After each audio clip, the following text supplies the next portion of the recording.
Hello.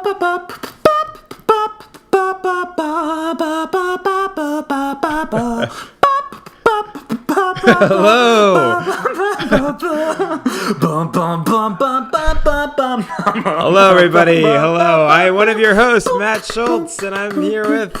Austin Cummings. And thank you for tuning in to yet another Nintendo podcast.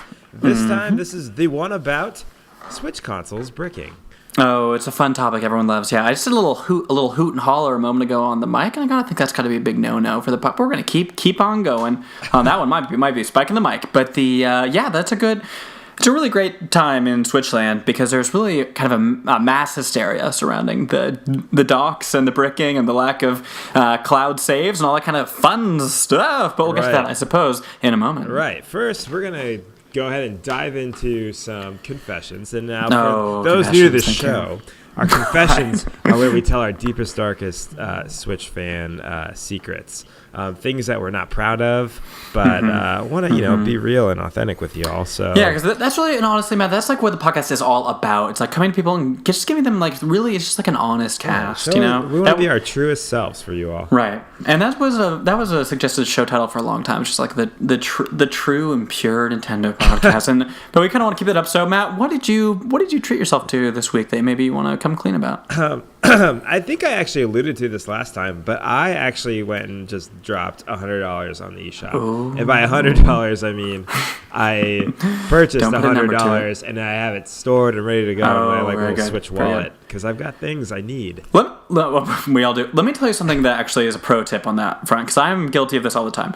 First of all, definitely follow Wario64 on Twitter if you're not already because he lists deals all the time. But the big thing is 2 different ways of getting discount. Either buy your credits from the frequent eBay sales, like through the PayPal account. Yep. Frequently, $50 for $45 type thing. And also, Target Red Card, save 5% on all purchases. So if there's no sale, you can save 5% on gift cards. And so right away, you're getting a little savings. That's a good little way to get a little stockpile going on. Something I enjoy doing all the time. And then you're like, I'll just save this for this game 2 months down the road that I know I'm going to buy anyway, so I might as well save some money now. But then invariably something else comes out and you're like, well, I guess I do have $19 still in the wallet, so I might as well try it out. That's a good one. And I think I mentioned this last time where I do everything basically through Amazon now because I have the Prime membership. I've got the Prime Chase card. So I get 5% on every purchase. So Excellent. I'm just banking, and actually I have to use my card a lot for work in my account. So I'm like, absolutely. There's just so much points there. Yeah, I have to use my card all the time for electronic and entertainment purchases, so I can be sympathetic to that. Yeah, that is very good. I do understand. I don't know that I necessarily have. I'm sure I do, and I'm just trying not to think too much about confessions it. I know. Well, there's always games to be played. I'm playing some things on other consoles at the moment, but there are a couple games which we will talk about. I did pick up, as I talked about it in the previous episode, Detective Pikachu. That's and right. I'm also enjoying some of the Dragon Quest games. We'll also get to that a little bit later as well. So those are kind of my purchases. And you didn't pick up Kirby?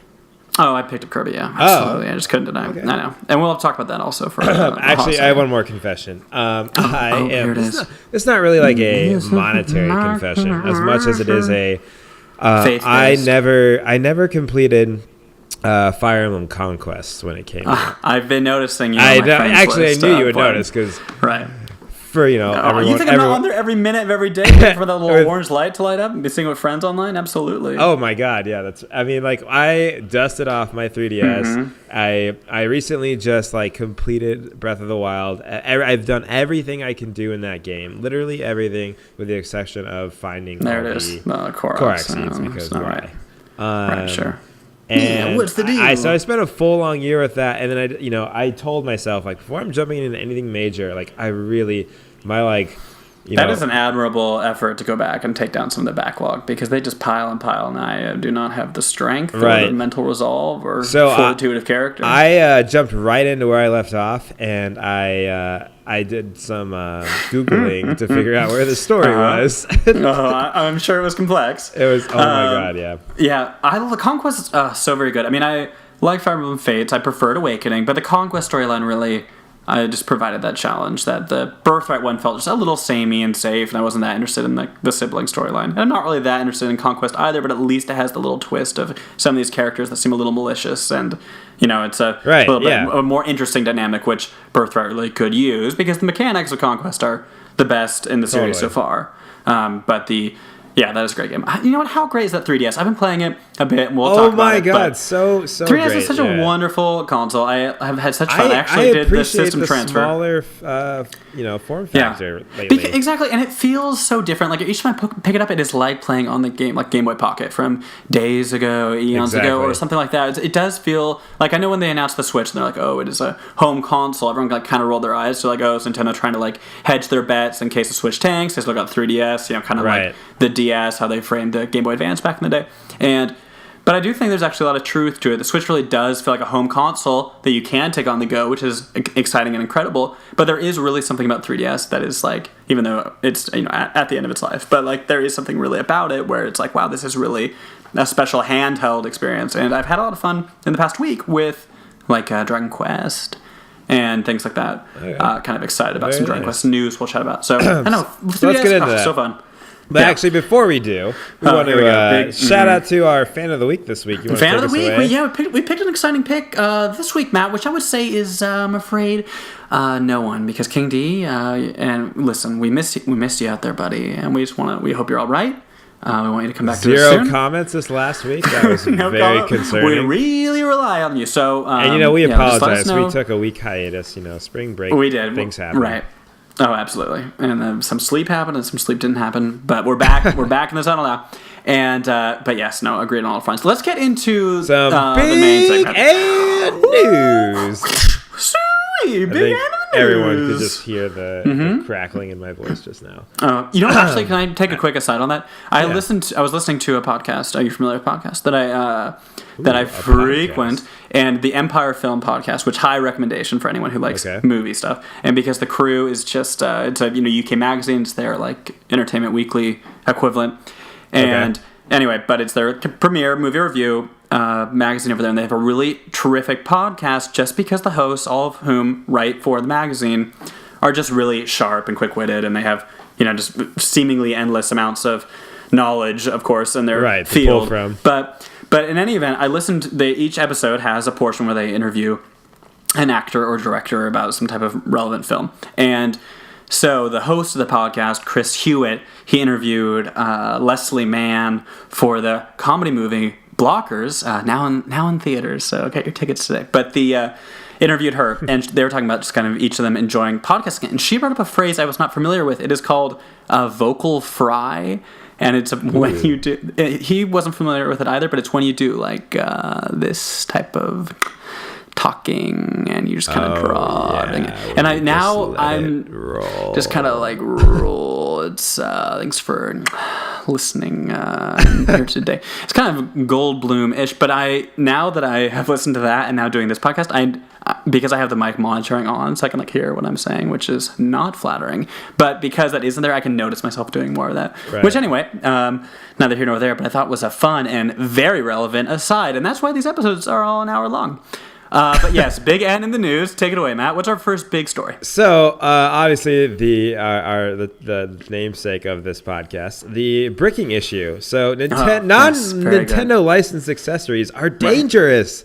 Says Absolutely. Nintendo. This threw me into. I really went through a lot of emotions last week. Let me walk you through another relevant story, but more relevant. So, I really enjoy a good piece of technology, a fun consumer electronic board. Yeah, right. And they make great gifts. I've given a lot of my family members a lot of different Anker products, which is a great accessory maker. Yes. They do a lot of chargers and things of that ilk. And one product I really enjoy of theirs is their power banks. Anyway, so I got a power bank from Anker last year. Okay. I picked it out because I was like, oh, this is a good. We'll be able to recharge the Switch many times. But then they released from Anker a special version that other power bank competitors have as well, which is like RAV power or what have you, which is the PD charging accessory. And so things are power. PD stands for power delivery, and it is somewhat possibly, but hard to say, a culprit in this great mystery. So anyway, I was looking up like, I kind of regretted getting that one. I was like, I'm going to Craigslist my old one and like put it towards one that can charge my Switch more quickly by using a USB-C, which is the small USB adapter that plugs into the like Pro controller and Switch itself, and USB-C to USB-C charger to charge the Switch much more quickly. Makes it much faster. Charge can increase exactly while you're playing. Okay. Exactly. Okay. So I was like looking into it, and then the very next day, all this kind of news came out regarding the kind of the breakdown of the now like pandemonium, the mass hysteria surrounding this epidemic, somewhat that is affecting people who have used third-party Switch accessories. So Switches I got really into bricking the weeds. all over the place, left and right. They're bricking. So break it down for us, Matt. What does, for the layman out there, what does the bricking mean? Right, so your Switch, essentially, if you're using these docks and they're not, or these whatever, officially, what are they, non-licensed Nintendo products? So you don't see that little stamp of approval on the box, right? Right, no seal of quality. But basically, right, anything that is not explicitly made by Nintendo. But this is where they don't play nicely with each other. So. Exactly, and this is why it's weird, because we were just talking about 3DS. 3DS infamously, had a proprietary charger. Yes. Right, the 3DS charger, it only works with 3DS. It's specifically made for that. And it got to the point with the new 3DS is that they didn't even come with very Apple chargers, way, right? For sure. So Nintendo, like, not only, it's made it very limiting. But the trade-off there is, like, if you had the charger, you knew it was, like, going to work, right? You felt some degree of comfort, I suppose. Yep. But then again, like, in the charging world, how often have I thought about, like, what, like, micro USB am I putting into my Kindle? Is that going to damage it? Like, never have I thought that. Right. I'm like, it matches, it'll charge. But I think all of us have gained a little bit of a level of familiarity with, like, the various, I like charge my phone with an iPad charger, maybe it charges more quickly than if I were to use like the little one that came with it. In any event, right. And if you've had an Android phone, you've probably been using USB-C, for a long time. For sure. For sure. Now the new MacBooks use USB-C as well, so it's become definitely like the standard platform. And the rumor is that the next iPhone will have that as well, and all kinds of new what do you call those? The new very slim PCs and. Oh yeah, for sure. So it's definitely the technology of the day, in the same way that USB has been for years. But it's like standard USB. USB-A is how we tend to think of like the traditional USB plug-in that we flip over multiple times to figure out which way it goes in correctly. So in any event, what's going on with the Switch is they're bricking, which means basically the Switch is no longer holding a charge, it no longer turns on, it can't be restarted. And that is a criminal thing to happen to one Switch because, as we all know, currently, Nintendo at this day, no April 2nd, cloud saves. 2018, yes, there are no cloud saves. So and Nintendo can't save your data. They can't, like, back it up. They can't save it. It's not like, even when you send it into the toy shop in the North Pole that is Nintendo somewhere, the Nintendo elves cannot magically save your data. Like, which is perform surgery on your Switch. Completely mind-blowing. And the only way in which to move your data is like the 3DS to do like a system transfer. So it's all the Pikmin really show up, right? The Pikmin show up, and I get it, like they are busy, and there's like a lot of threats for them just in their day-to-day life. So I get they don't have a lot of time for my 200-hour Breath of the Wild save, but it's precious to me, and I want it. So I was looking into chargers because I was looking for one that had this PD. Wait, hold on. Oh, okay. Dude, I actually never have done a system transfer on a Switch yet. Like, have you seen this? No, I haven't. Do they actually use the Pikmin whole thing? I'm pretty sure the Pikmin are not present. No. Oh God, that would be Consider there's like no Miiverse accoutrement or anywhere on the Switch. Like, there's no way those Pikmin are getting out of bed or out of grassland for that. Out of the bottle. I know. Plus, that would be like Pikmin 4 confirmed. Right. Running on Switch. That's a whole other story we should talk. But in any event, the for this, so I was looking up a charger and I was like, what is safe? Because basically the story as it stands today is that do not use third-party docks. And the question was, why, especially when you plug in your Switch to the dock, it's using a USB-C connection. Yeah, tell us all why isn't this not working? Okay, so I got really very deep into this, and I do not, for the record, bought like Amazon USB-C chargers like from day one. I was like, sure, yeah, I'll get 3 of them. Yeah, I'll have one in my bag, yada yada. Right. In my travel bag, my gym bag. So, but basically, the scoop is, and anyone should. This is what I want to say up front. First of all, not an expert on it, so I've been working hard to try and just get my head around it. I'm going to tell everyone as I understand it now. But what I want to point everyone towards is a really fantastic website, and it's called SwitchChargers.com. Yep. And it's just some dude, but it's really excellent, and he has a FAQ up about the bricking in general, as well as like recommendations for what to buy and what not to buy, and he's constantly updating it as this kind of story develops. A lot of it on Reddit. So basically, though, the core of the issue is that the Switch, about a year ago, when the Switch first came out, there was an article written on somebody's Google Plus account, and this individual basically broke down the technology in the Switch and how it charges. And so this person basically discovered through trying out the Switch, looking at the volt, because basically when it comes to chargers, there's the volts, the amps, and the overall wattage. So the wattage is just the multiplication of the volts and the amps that come out of a charger. And the Switch basically can receive a set amount of, a set voltage, and then depending on the number of amps, it then calls for a certain degree of wattage. So that's how it charges. Basically, when the Switch is docked, it is using a different power profile, it seems, than when it's in handheld mode. Part of that is probably to run the audiovisual HDMI component out of the dock as well. Project all the imagery. But there's some question as to whether or not it also does it with the portable charger. So it's still a level of kind of mass hysteria at the moment because, so Nathan K was this guy on Google Plus who wrote this a year ago. And what he discovered was that the Switch does not adhere to typical USB-C compliance. So if a device is to be USB-C compliant, the big thing it needs to be able to do is USB-C has this power delivery option, the PD portion of it. What that does is basically puts out a volt, a range of different volts, so like 5 volts, 10, 15, that type of thing, and various amps based on how strong the charging device is. But for a PD accessory, it should be able to receive that range of volts and say, okay, it's USB-C.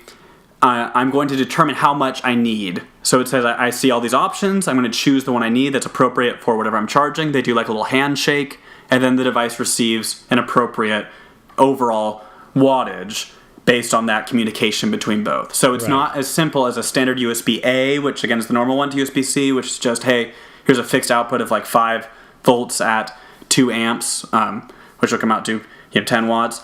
It does not do like a simple straight line, transfer, but in the case of the USB-C and the PD, it is going to use a handshake to determine how much it should take. The issue is that it seems to be with third-party docks, particularly the Nyko dock, that was the first one, and there's been a lot more stories that's coming out since the 5.0 update. But the question is the issue like the dock itself? Could it still be happening in handheld mode?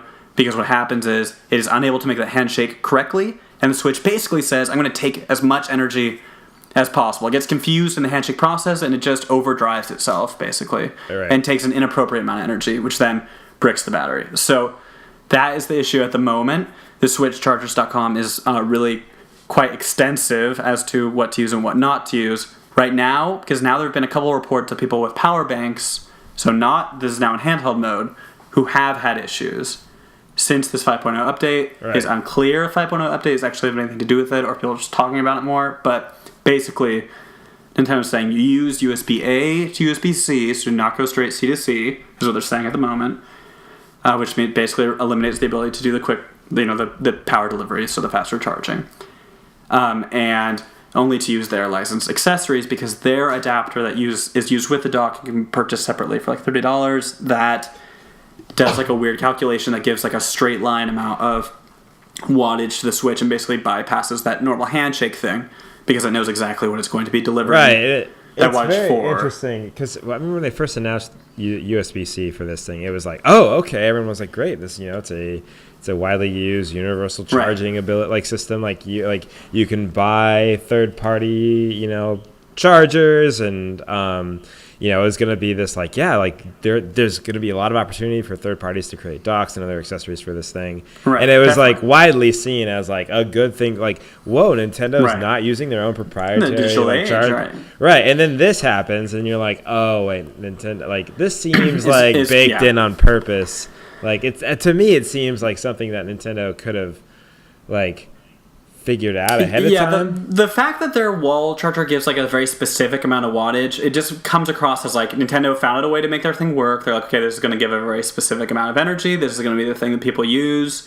So the Switch will only be made to really, adapt to this specific charger, and it won't be an issue. But obviously the problem is that like I mentioned earlier with the micro USB example, like at this point, that charger fits into the Switch across many different devices, and so it stands to reason that people would think, okay, why would it be an issue for me to charge this with a charger that looks identical? Right. Particularly when that charger exists in the adapter, it exists in the Pro Controller cord, it exists in the dock. Like it already exists across a couple of forms, so it's like, why would it be a problem?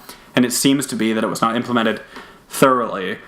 And it also seems like they are not the only people out there who have made this type of decision, but it's made especially grievous at the moment because of the cloud save situation. Because there's no way to get the saves off. It's like it's a huge gamble. Right, and so this is not as simple as like a firmware update? Like It's probably not going to be. Firmware this is like software that another affects, version of the Switch. Like, next year's Probably. batch of Switches are going to be, maybe it's just a new updated version of the Switch, right? I think they did that with I forget what consoles they'll start producing another line of it's the same exact console, but there's like small differences. Well, and changes. For example, the Vita, PlayStation Vita, there was two versions of that. There was the 1000, which had the OLED screen, and then there's also the 2000, which was slimmer. The screen was not quite as nice looking, but the first one used a proprietary charger, and then the second one, they didn't make it their major selling point, but it used a micro USB charger, which was just way more convenient because everyone has that lying around, it's already in my bag. Like, it makes it very attractive, but they didn't make it like a major selling point. And there wasn't like this compliance problem, but that is an example of that type of thing, and I wouldn't be surprised if they did. It doesn't seem like this would be something where a firmware update could suss it out. It's just intrinsic hardware stuff that cannot have a software update. But yeah, that's pretty serious. Especially, I mean, then it makes you think like there has to be a solution. Nintendo has to be working on they can't be sitting on their hands with cloud saves at this point. Not in 2018. I mean, you would hope, but the number of times we've been fooled with that, with the big M, is incalculable. Well, here's what you do, everybody. This is what you do. This is what I did. I convinced a friend of mine who comes over often to go in halvesies on an official Switch dock. Why? Well, he'll come over and he'll play Splatoon at my place pretty often. Or I've had like a lot of friends come over who are now starting to own Switches. And I've got a pretty nice computer monitor in the same room as my television. So I've attached that my second Switch dock, official Switch dock, to this monitor, and it's great when friends come over. And this friend uses it every time he shows up. So we basically split the cost of what is it, like $80? Unfortunately, it is, and frequently it is on sale. I think right now, amongst all this controversy, it's like on sale on Amazon. Everyone's like, but inarguably, another Nintendo podcast stamp of approval, definitely use the official dock. No question about it. Do not mix and match even the official dock. Well, now I'm worried about chargers, though. The question a little bit is the handheld thing, handheld mode stuff. So, But just to put a cap, whatever, on it, definitely for the dock, use the real one and use it with a wall adapter that's appropriate. Now, when it comes to the portable, probably, if you want to play it really safe, what I would recommend, based on everything I've been reading, and again, go to switchchargers.com because the guy's updating all the time and he's really awesome.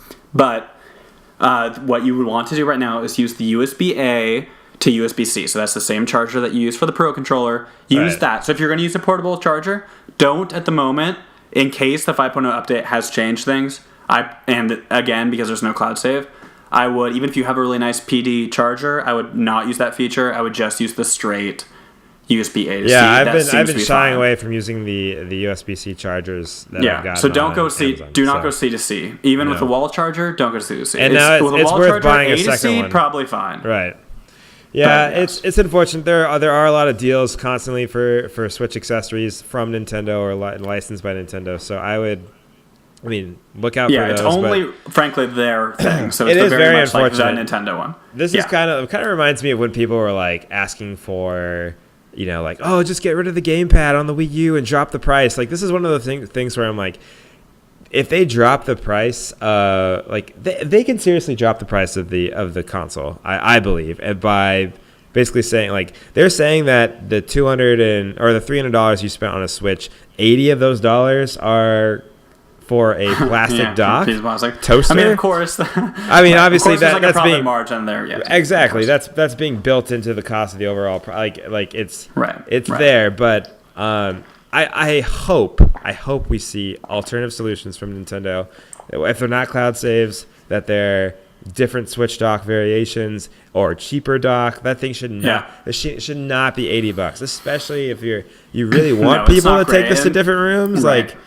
And when the Switch came out, there was all this stuff where it's like people were making like the kind of DIY cottage industry stuff, of like putting a little sleeve over it, like because it seems to scratch a little bit and it sits awkwardly, and part of the design seems to be to hide the screen so people weren't confused about like whether or not it was dual screen or not. Right. But it doesn't, serve any function. It is something that could be improved. But for the moment, use their dock. If you're going to use a portable charger, a power bank, use the USB-A to USB-C. If you're going to charge it from the wall, probably buying a Nintendo One is definitely the fastest way to charge it. Yeah. But you're probably okay to use a USB-A to USB-C if you already have one that like is in a Apple charger or. So let's move on. Let's talk about the next bit of news, which is the Nintendo Switch actually has sold over 4 million units in Japan, and this is being reported pretty much everywhere. But you're probably thinking, why is that a big deal? Like, makes sense. Nintendo's their home country. Like 4 million in the first year for Nintendo in Japan is huge. Especially at the time they're reporting about 14 or 15 million worldwide. So that's awesome. What did we cap off the Wii U again? It was like 12 or 15 or so. I thought it was like 16, but I could be wrong. I feel like I think they're probably they're right at the precipice of. I don't think they've quite overtaken the mass popularity of the Wii U, but they are certainly right there at a year, which is awesome, which is very exciting. And people like you already mentioned, but my friends are getting them all the time. My buddy was just texting me just now asking like, oh, should I buy X or Y accessory for the Switch? It's certainly the hot item, and it's so cool to see that it's catching on. It's great, and if you're playing Splatoon, you certainly can tell that there are a lot of folks in Japan who are on the Switch right now playing and they're getting games that we don't have, obviously, or don't have yet. But Splatoon being a huge driver of sales, they're more so than I think here in the U.S. But we don't have like kind of their top selling games this year, but we do know that they've sold 4 million. So that is wild. Cheers to Nintendo. 4 mil. Cheers, Nintendo. You did good, kid. You did it. Very cool. Hey, Matt, you mentioned Splatoon. What about it? Anything else exciting happening? Right, I'm actually super excited about this Splatfest this coming weekend.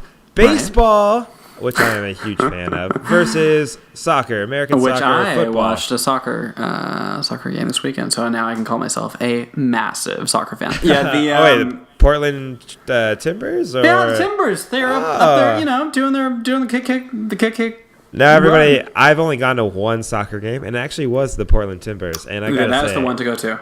It was super cool. They, the chainsaw drilling up. Right. They got a lumberjack guy comes out. He takes off a little portion of the tree. It was very exciting. They sang the entire time. They do the Tetris song. That's Kirby. The Kirby song comes. The whole crowd chants. They do a lot of. Man, those soccer fans and their chants. It's pretty great. They love it, but they do the Tetris one, which is very exciting. that lumberjack guy walks around the stadium like dragging his chainsaw along the ground. Yeah, no, it's foreboding. It's I appreciate pretty that. creepy.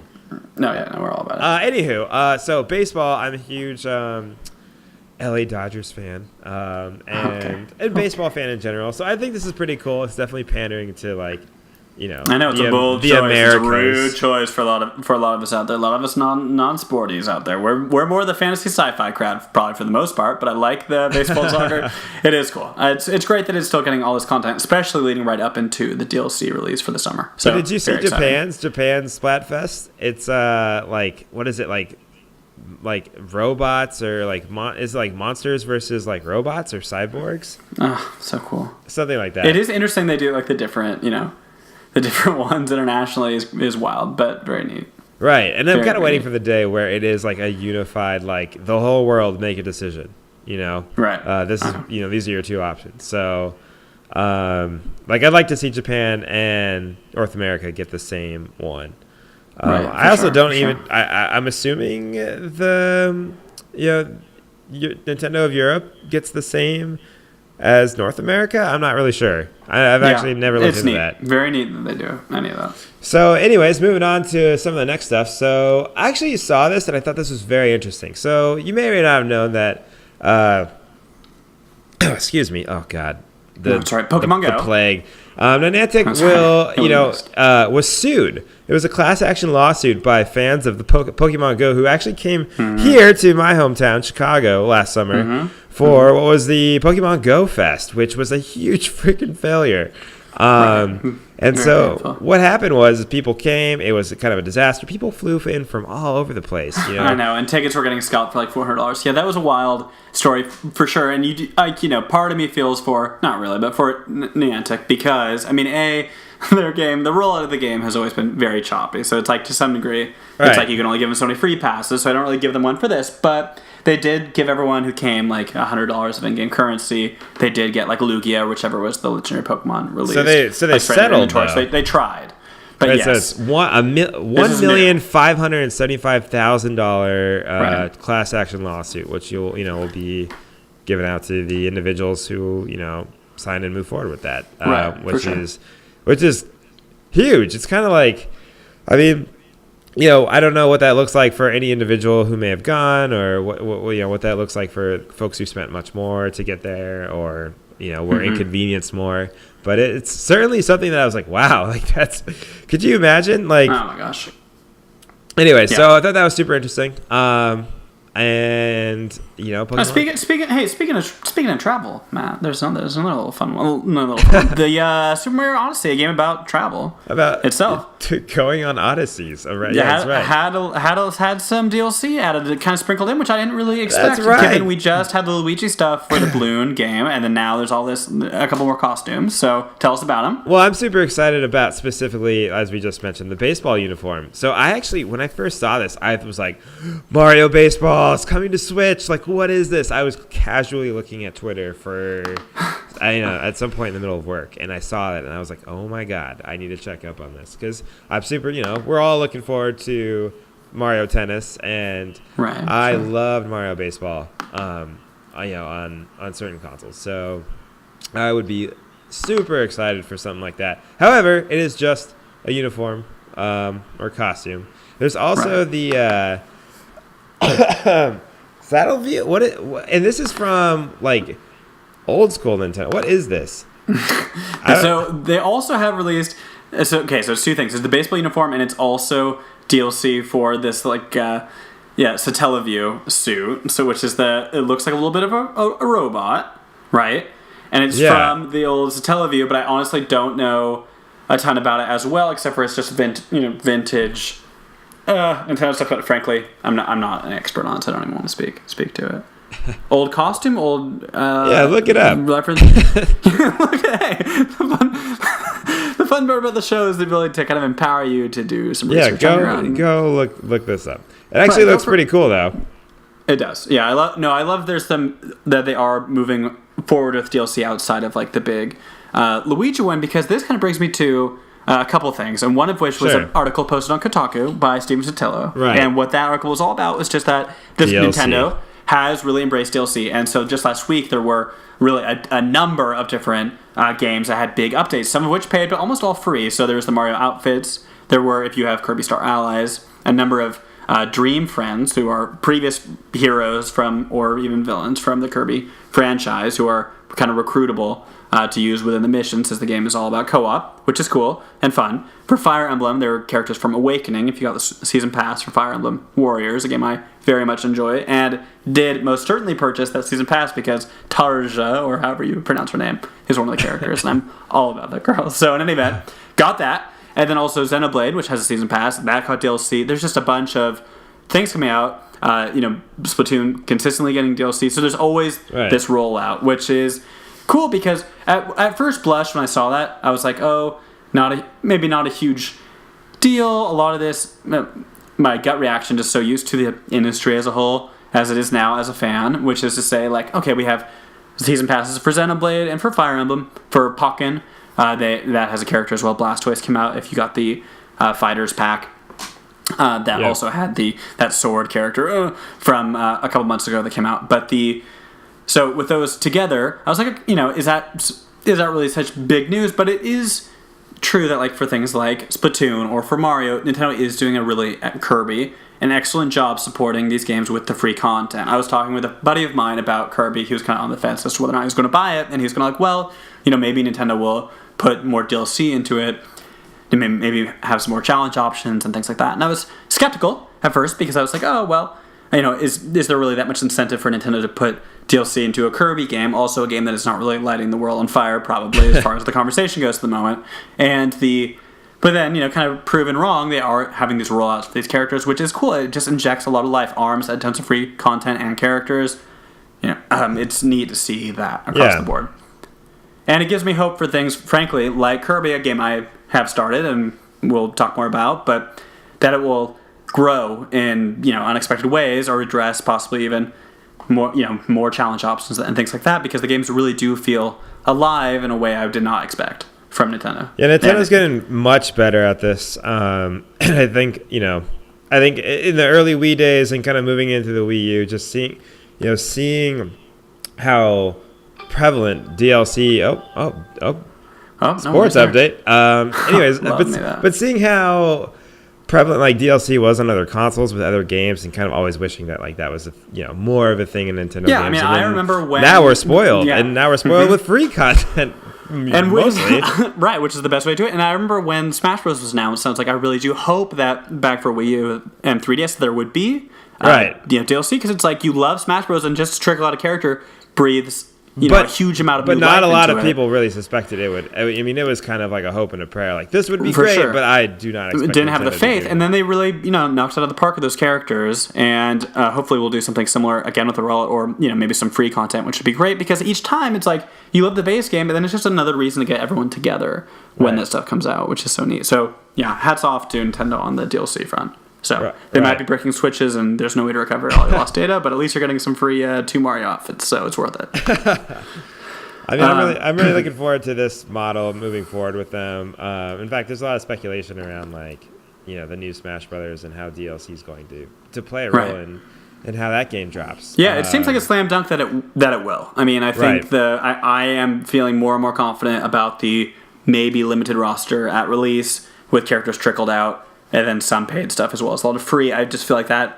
Frankly, if it were at this point a game that had just like a robust roster like the Wii U one, and then 8 or so characters that were DLC, that would almost feel kind of outdated, kind of like an antiquated way of rolling it out. Because now I'm so used to this trickle. Yeah, it'd be, and you don't want to feel like you're paying for each one, and so even if it's smaller but some of them are free, it feels exciting and fresh.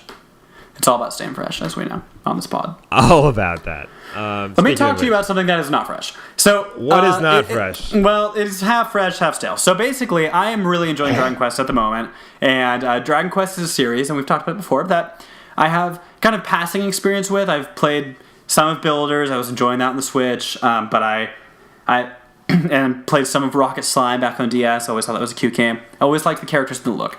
And Dragon Quest 9 was a game on DS that I surprisingly found myself very, very into. I love JRPGs, and I didn't really have a lot of connection to the series.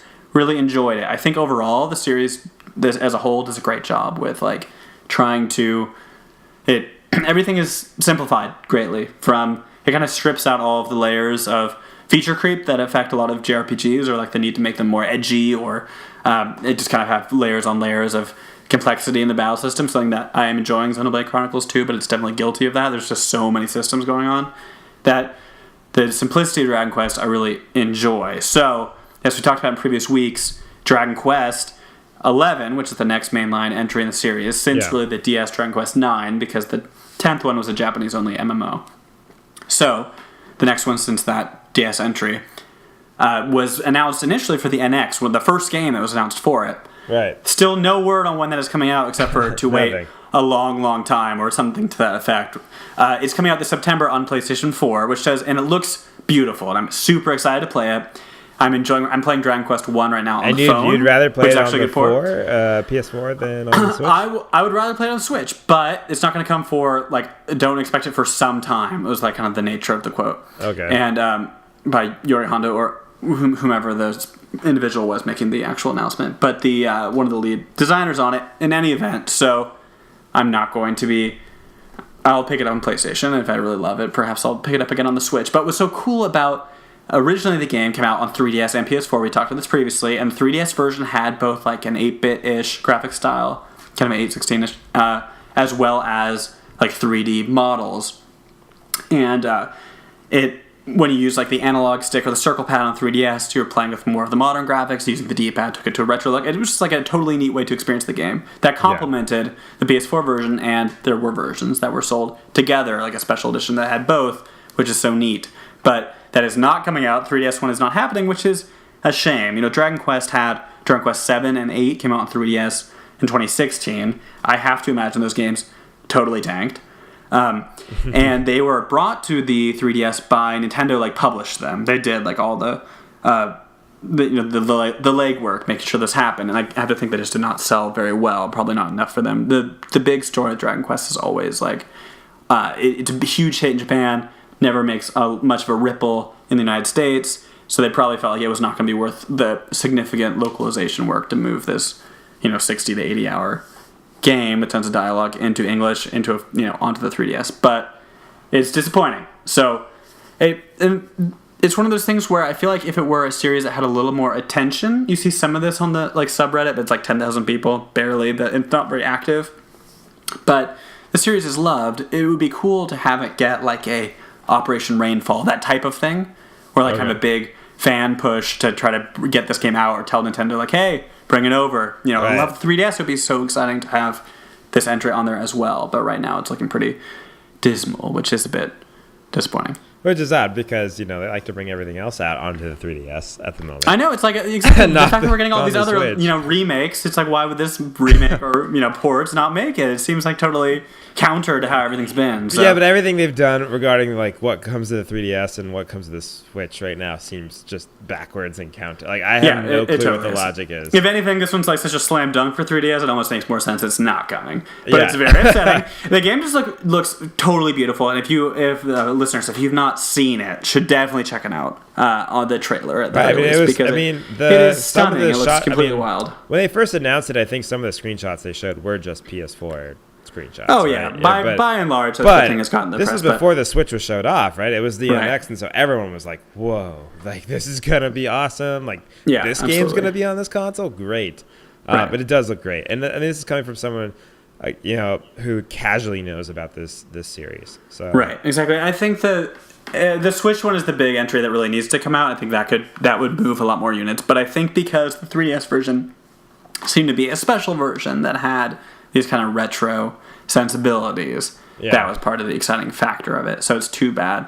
The series feels like it should be something that would make it. All the character designs are by Akira Toriyama, who does Dragon Ball and Dragon Ball Z. And they have that kind of, the really fun, cute look like Dragon Ball to it. And it seems like something that could really take off. And I'm sure the Switch would be a great platform for it to do it. Totally. It would be great to get a Switch version that had that 3DS content, particularly if the Switch version is going to look, quite a bit worse, perhaps, than the PlayStation one. But hard to say.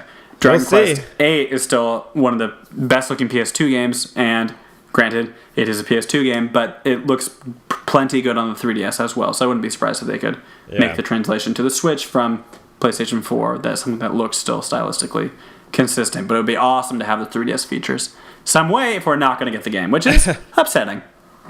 So, you'll most likely will be playing it on PlayStation 4, but Absolutely. Hey, enjoy it. There it is. Cheers. So, you have a couple of games. So I have a couple of games. So let's talk about this briefly. As always, Matt, I feel like we've really run it long, and I think there's a big testament to human spirit on this, that we're able to create a podcast of such unadvisable length on this one. But we were going to touch it briefly with kind of a what you've been playing segment. Yeah, and two of which are Nintendo games I've been playing.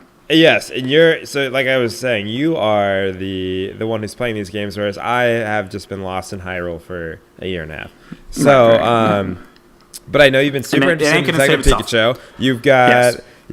Do you have a giant amiibo with you now? Absolutely, I have the giant amiibo. Okay, and let me say this too: your eyes. If you look at your eyes in a mirror, you'll see probably two of them. But if you use those eyes to then look at a Detective Pikachu amiibo in a screen. The screen of a phone introduces a level of abstraction between the human brain and the object to be viewed. Seeing this thing in person, it is massive. I mean, I have every Smash amiibo. I had a lot of fun collecting them. They were very expensive, and now they all live in a drawer. But this Pikachu, Detective Pikachu. Wait, well, you're not even displaying them. Which is their. Well, I have like some out, but you don't want every single one of them out. It is also a sin, and I can only confess so much about this.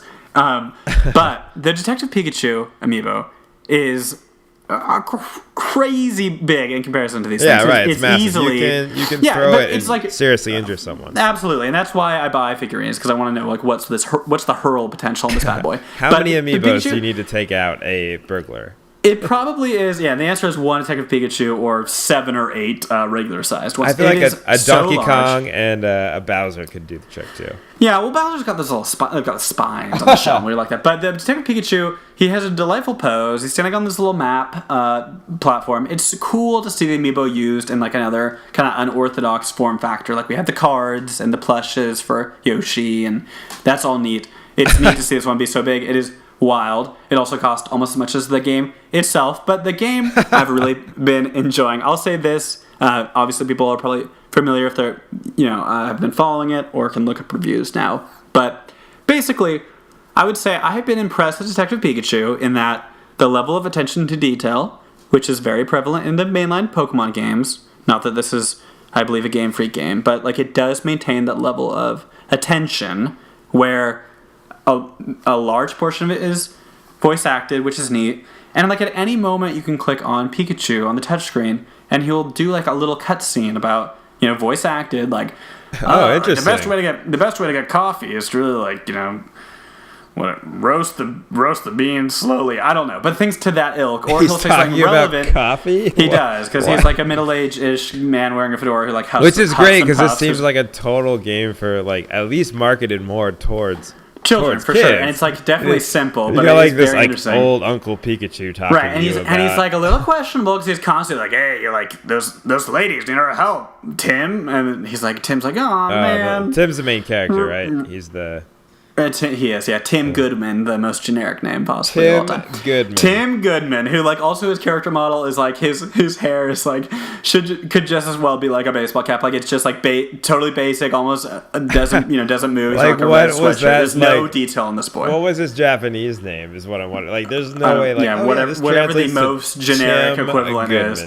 Yeah, right. Absolutely. It's like we gotta make a character that audiences can feel they can really insert themselves into, like easily, a real blank slate. It's like that'll be our boy Tim. Like he's so generic, but everyone around him is like has like a very fun, almost like kind of Disney-ish, like 90s Disney animation character elements to them. They're all kind of big eyes that look more Disney than they do even kind of Pokemon anime. Like it has everyone has little conflicts with these.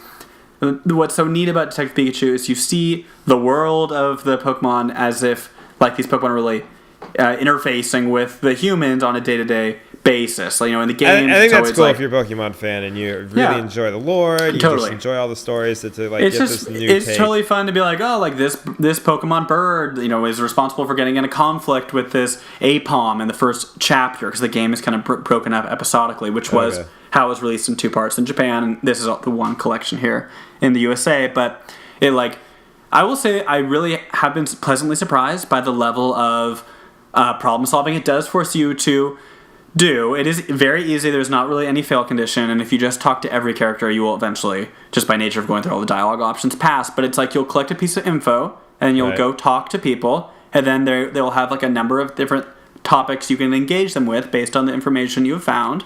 That'll then point you to a new direction, perhaps in a new small area. And is it point and click, or is it like you're traveling around? I mean, you are walking around, but it is feels like an adventure game, a classic, Sierra or LucasArts adventure game in that respect. But the number of things to interact with and the way it uses the Pokemon cleverly, it's very cute. And I would say, even though the game is easy, I do appreciate the fact that it's like the first mission, there are 2 Apom that steal a necklace, and one basically encounters some ketchup, and another one encounters some white paint, and it's like, where did the white one go? Where did the red one go? And it's like very basic in that sense. However, which I kind of expected the game to be like, oh well, like the white one took the necklace and then follow the trail of white paint opposed to the red one in order to get it. But But it does instead, like, there are fun things where they'll talk to a Pokemon and they'll have some type of non sequitur that doesn't have anything to do with it, or they'll be like, I want to talk to you, but I'm dealing with this other thing right now, and you got to look into the other thing to then get them to kind of give up the clues. And it ends up having like a fun little branch in these small areas that are a few screens wide, where you can go through and talk to these different characters and unravel these clues. You can collect evidence, and Pikachu is kind of, yapping away the entire time. And it's, very fun and charming, so I've been enjoying that. All right, cool. So I mean, and I think at the end of the day, right? Is it fun, and are you enjoying your time with it? Like, can you pick it? Do you come home and go, hey, I'm actually looking forward to some more Detective Pikachu time? Absolutely not. But when I see that amiibo on my desk, and that big old $3 amiibo, I go, damn, Pika? Dang, I really need to play that game, because I'm seeing that, I'm going, you know what? Gotta make it worth. I put the money in. Time for the confessional.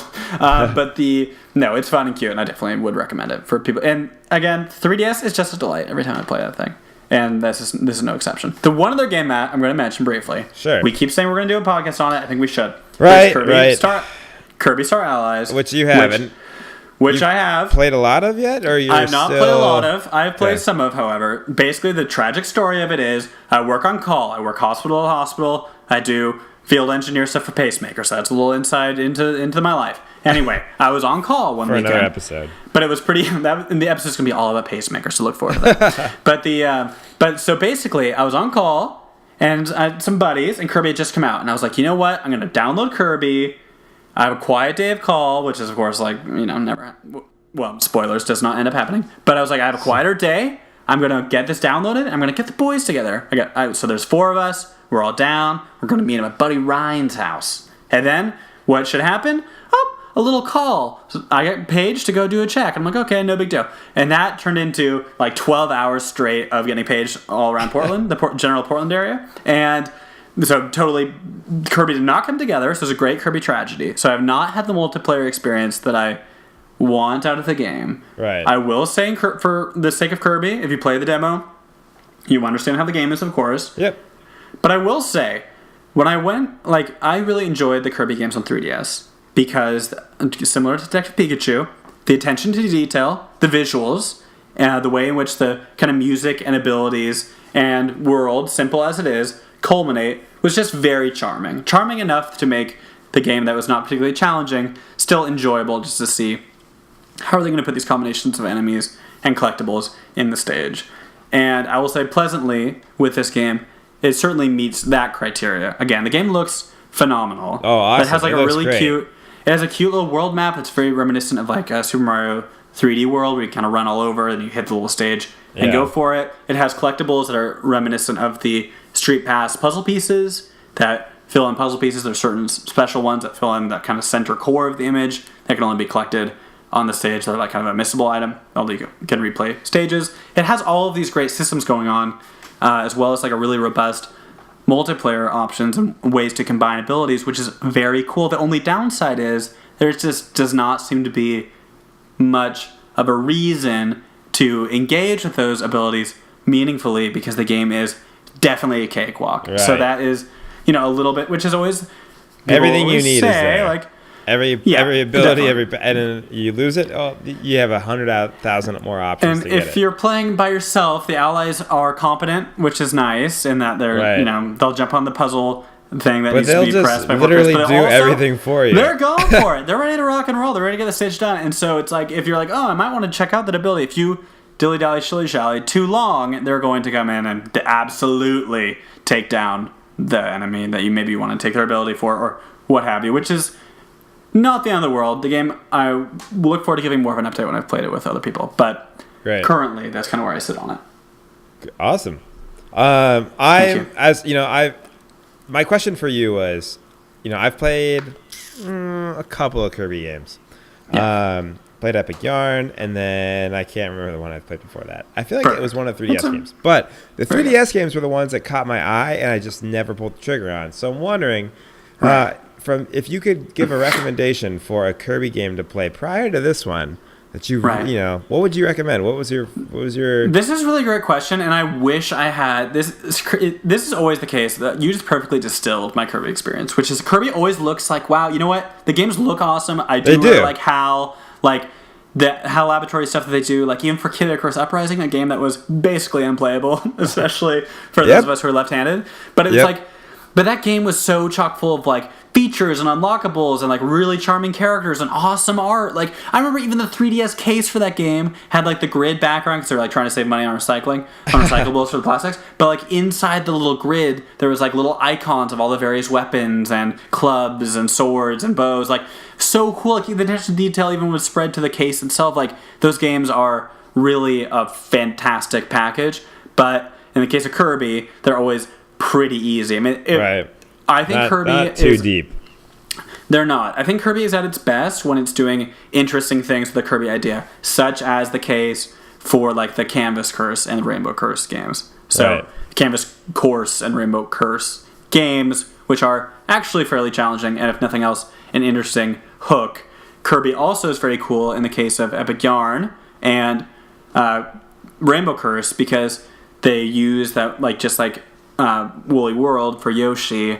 Like, oh, look at this interesting medium, whether it be yarn or the clay in Rainbow Curse. It's like, wow, like, it's a visual treat. This game is also a visual treat, but a little more so in the vein of, it's like classic Kirby in HD. But I will say, like, this game versus something like a new Super Mario Bros. Game, like, New Super Mario Bros., though the series is solid, never visually inspires me. It feels very generic. And this does have the generic Kirby look. You know, you're in the wispy woods and you're taking the tree and all that kind of jazz, but it does look stunning, so it is able to elevate itself beyond that. If you're going to pick up one classic Kirby game, I think Planet Robobot on the 3DS is the game to get. And that's the one I was actually even thinking of getting pretty recently. And you know, Superstar Saga on is a Game Boy Advance game for Mario and Luigi, but and not the game I want to say, but Kirby Superstar and Superstar Ultra, the Super Nintendo game, and also I believe had a remake on DS. But that game is also, I think, a good... The case of Kirby, somewhat. If you play one Kirb, you've somewhat experienced many a Kirb. But I think that Robobot brings enough to the table, especially with the robot suit, just in terms of the little puzzles and things like that. It's actually pretty well entwined. Right.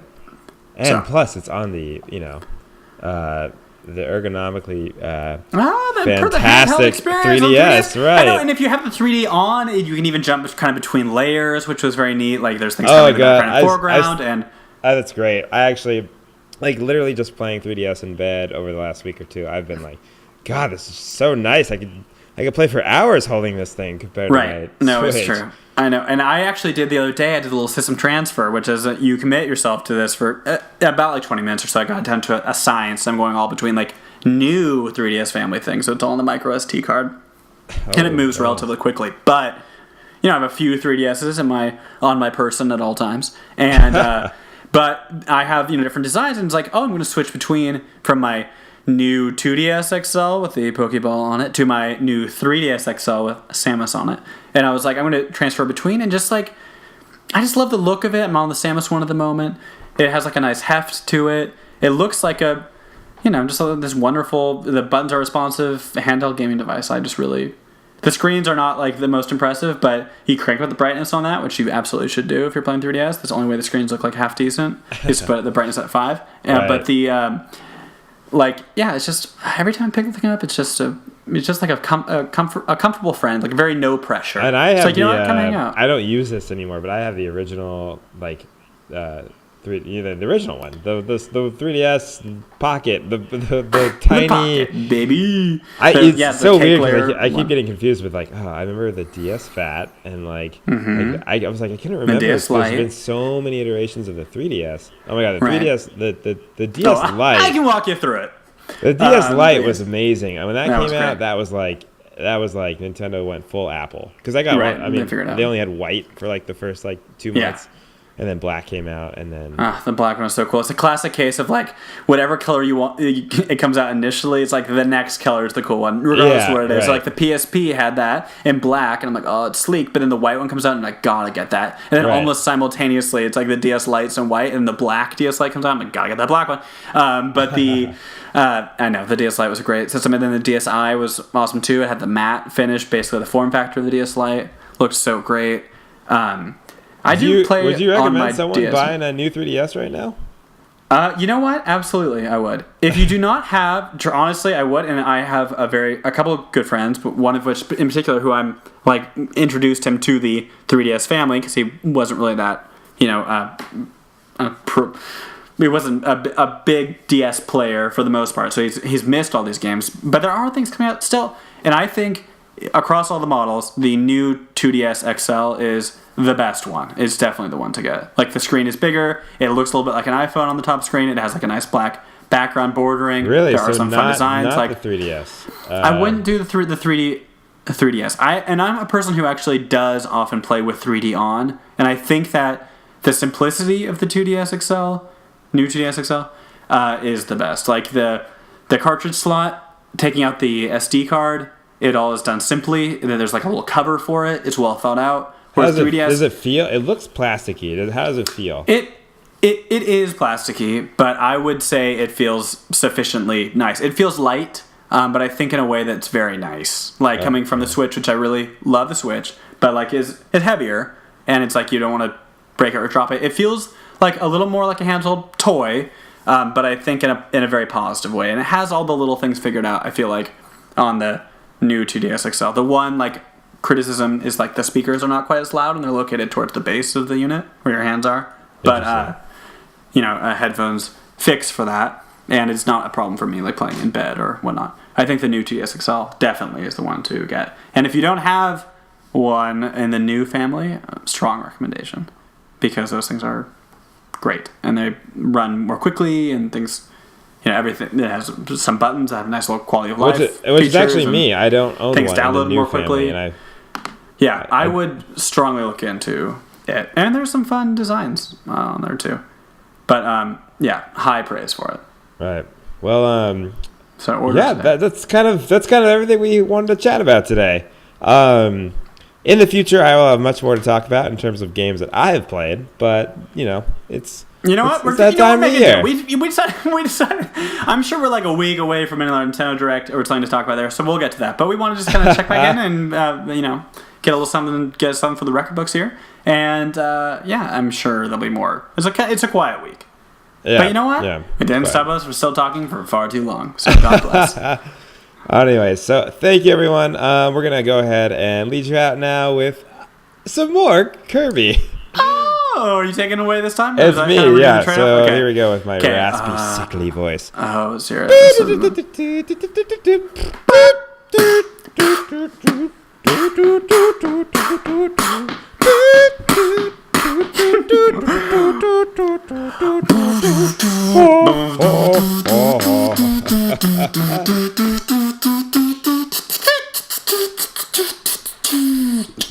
Now just imagine Donkey Kong smacking people around and just giving him a good old wallop. Baseball all bats about it everywhere. Hey, now I'm having a hard time. Let's do the Tetris theme briefly, because now that I've said this and done that song, it's like really got me. You're familiar with this? The Tetris like the song?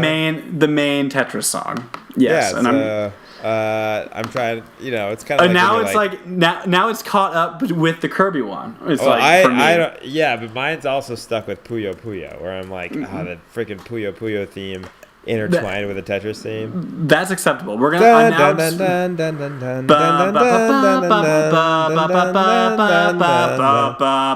Absolutely. All right. Attention. And that was another Nintendo podcast.